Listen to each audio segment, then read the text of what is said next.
Здравствуйте! В этом видеоуроке я покажу, как можно менять вид курсора.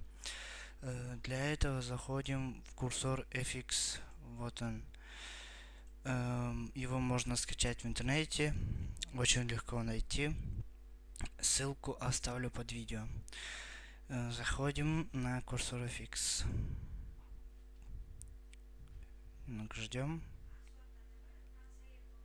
И вот она вышла.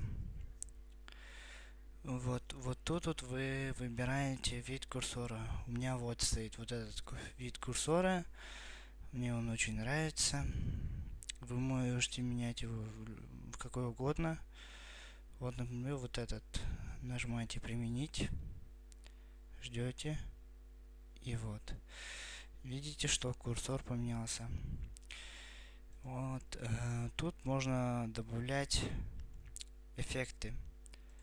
Вот. Например, нажатие левой кнопки можно сделать эффект вот такой. И все сделалось. Можно создать указатели. Курсоры можно сказать viscontomize.com. Программа очень легкая. Вы сразу все поймете.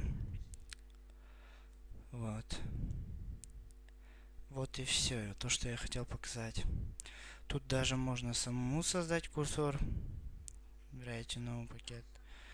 Если вы скачали с интернета курсор, нажимаете файл, open, куда вы скачали, открываете его. Вот я открываю, например, вот этот. Открыть. Нажимаем apply. Ждем. И вот видите, курсор поменялся. Можете смело закрывать. Все сохранилось. И вот. Вот и все. То, что я вам хотел показать. До свидания.